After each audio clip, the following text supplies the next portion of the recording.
Top quality और consistent performance के लिए सिर्फ सिल्वर पंप नाम याद रखना। ಅದು ಐತಿಹಾಸಿಕ ಸ್ಥಳ, ವಿಶ್ವ ಪರಂಪರೆ ಪಟ್ಟಿಯಲ್ಲಿರುವಂತಹ ಜಾಗ, ಕರ್ನಾಟಕದ ಗತ ವೈಭವವನ್ನ ಜಗತ್ತಿಗೆ ಸಾರಿದಂತಹ ಸ್ಥಳ. ಆದರೆ ಅದೇ ಜಾಗಕ್ಕೆ ಅಪಚಾರ ಆಗಿರೋ ಆರೋಪ ಕೇಳಿಬಂದಿದೆ. ಕೃಷ್ಣದೇವರಾಯನ ಸಮಾಧಿಯಲ್ಲಿ ಆಗಿರುವಂತಹ ಅದೊಂದು ಘಟನೆ ಎಲ್ಲರ ಆಕ್ರೋಶಕ್ಕೆ ಕಾರಣವಾಗಿದೆ.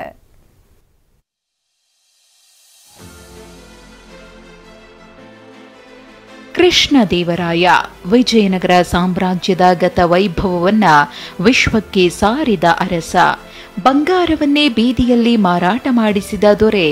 ಕಲೆ, ಸಾಹಿತ್ಯ, ಸಂಸ್ಕೃತಿ, ಧರ್ಮಕ್ಕೆ ಕೃಷ್ಣದೇವರಾಯ ಎಷ್ಟು ಒತ್ತು ಕೊಟ್ಟಿದ್ರು ಅನ್ನೋದಕ್ಕೆ ಹಂಪಿಯಲ್ಲಿರೋ ಕಲ್ಲುಗಳೇ ಸಾಕ್ಷಿಯಾಗಿವೆ.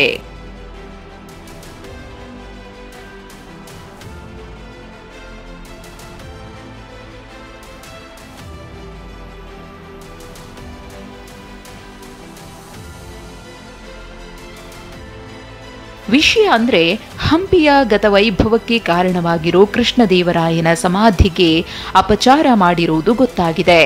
ವಿಜಯನಗರ ಸಾಮ್ರಾಜ್ಯದ ಅರಸ ಶ್ರೀ ಕೃಷ್ಣದೇವರಾಯ 64 ವಿದ್ಯೆಗಳಲ್ಲಿ ಪಾರಂಗತರಾಗಿದ್ರು.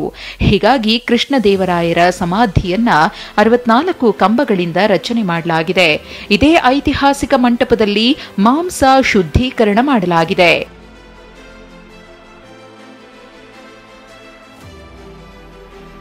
ಕೊಪ್ಪಳ ಜಿಲ್ಲೆ ಗಂಗಾವತಿ ತಾಲೂಕಿನ ಆನೆಗೊಂದಿ ಬಳಿಯ ತುಂಗಭದ್ರಾ ನದಿ ದಡದಲ್ಲಿ ಇರೋ ಈ ಸಮಾಧಿಯಲ್ಲಿ ನಡೆಯಬಾರದ ಚಟುವಟಿಕೆಗಳು ನಡೆಯುತ್ತಿವೆ. ವಿಶ್ವ ಪಾರಂಪರಿಕ ಸ್ಥಳಗಳ ಪಟ್ಟಿಯಲ್ಲಿದ್ರೂ ಈ ಸಮಾಧಿಗೆ ಸುರಕ್ಷತೆ ಇಲ್ಲ, ರಕ್ಷಣೆ ಇಲ್ಲ. ಹೀಗಾಗಿ ಈ ಸಮಾಧಿಯಲ್ಲಿ ಅಲ್ಲಿನ ಸ್ಥಳೀಯರು ಬಲಿಕೊಟ್ಟ ಮೇಕೆಯನ್ನ ತಂದು ಸಂಸ್ಕರಣೆ ಮಾಡಿದ್ದಾರೆ.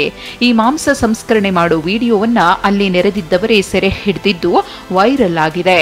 ಆಕ್ರೋಶಕ್ಕೆ ಕಾರಣವಾಗಿದೆ. ಇಷ್ಟೆಲ್ಲ ಆದ್ರೂ ಹಂಪಿ ಅಭಿವೃದ್ಧಿ ಪ್ರಾಧಿಕಾರದ ಅಧಿಕಾರಿಗಳಾಗ್ಲಿ ಕೊಪ್ಪಳ ಜಿಲ್ಲಾಡಳಿತವಾಗ್ಲಿ ಯಾವ ಕ್ರಮವನ್ನು ಕೈಗೊಂಡಿಲ್ಲ. ನಿಜವಾಗಲೂ ಆ ಸ್ಥಳದ ಪಾವಿತ್ರ್ಯತೆಯನ್ನು ಹಾಳು ಮಾಡೋದು ಇವತ್ತು ನಾವು ನಿಜವಾಗ್ಲೂ ಖಂಡಿಸ್ತೇವೆ. ಇವತ್ತಿನ ನಾಗರಿಕ ಸಮಾಜ ತಲೆ ತೆಗೆಸುವಂಥ ಪರಿಸ್ಥಿತಿ ನಿರ್ಮಾಣ ಆಗಿದೆ. ಈ ಕೂಡಲೇ ಜಿಲ್ಲಾಡಳಿತ ಆಗಿರ್ಬೋದು, ಪುರಾತತ್ವ ಇಲಾಖೆ ಮತ್ತು ಸ್ಥಳೀಯ ಗ್ರಾಮ ಪಂಚಾಯಿತಿ ಆಡಳಿತ ಮಂಡಳಿ ಎಚ್ಚೆತ್ತುಕೊಂಡು ಆ ಒಂದು ಅನೈತಿಕ ಚಟುವಟಿಕೆ ಮತ್ತು ಮಟನ್ ಕಡಿಯುವಂಥ ಎಲ್ಲ ಪ್ರಕ್ರಿಯೆಗಳನ್ನು ಕೂಡಲೇ ಬಂದ್ ಮಾಡಬೇಕು. ಇಲ್ಲಾಂದರೆ ಕರ್ನಾಟಕ ರಕ್ಷಣಾ ವೇದಿಕೆ ಕೊಪ್ಪಳ ಜಿಲ್ಲಾ ಘಟಕ ಉಗ್ರವಾಗಿ ಜಿಲ್ಲಾಡಳಿತ ಭವನದ ಮುಂದೆ ಪ್ರತಿಭಟನೆ ಮಾಡ್ತಾ ಇದೆ. ಇನ್ನು ಇದೇ ಸಮಾಧಿ ಪಕ್ಕದಲ್ಲೇ ನವಬೃಂದಾವನ ಮಂಟಪ ಇದೆ. ಇಲ್ಲಿಗೆ ಹೋಗ್ಬೇಕು ಅಂದ್ರೆ ಕೃಷ್ಣದೇವರಾಯ ಸಮಾಧಿ ದಾಟಿ ಹೋಗ್ಬೇಕು. ಇಲ್ಲೇ ಈ ರೀತಿ ಮಾಂಸ ನೇತು ಹಾಕಿರುವುದು ಎಲ್ಲರೂ ಕೆರಳುವಂತೆ ಮಾಡಿದೆ. ಶಾಸಕ ಬಸನಗೌಡ ಪಾಟೀಲ್ ಯತ್ನಾಳ್ ಕೂಡ ಎಕ್ಸ್ನಲ್ಲೇ ಆಕ್ರೋಶ ಹೊರಹಾಕಿದ್ದಾರೆ. ರಾಷ್ಟ್ರಕ್ಕೆ ಮಾಡುವ ಅವಮಾನ ಎಂದು ಎಕ್ಸ್ ಖಾತೆಯಲ್ಲಿ ಪೋಸ್ಟ್ ಮಾಡಿದ್ದಾರೆ.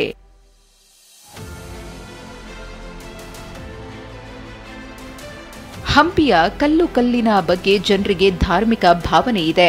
ಇದೇ ಕೃಷ್ಣದೇವರಾಯನ ಸಮಾಧಿ ಮಂಟಪದಲ್ಲೇ ಮಾಂಸ ನೇತು ಹಾಕಿರುವುದು ಹೊಸ ವಿವಾದಕ್ಕೆ ಕಾರಣವಾಗಿದ್ದು ಅಧಿಕಾರಿಗಳು ಕ್ರಮ ಕೈಗೊಳ್ಳಬೇಕಿದೆ. ಶಿವಕುಮಾರ್ ಪತ್ತಾರ್, ಟಿವಿ9 ಕೊಪ್ಪಳ.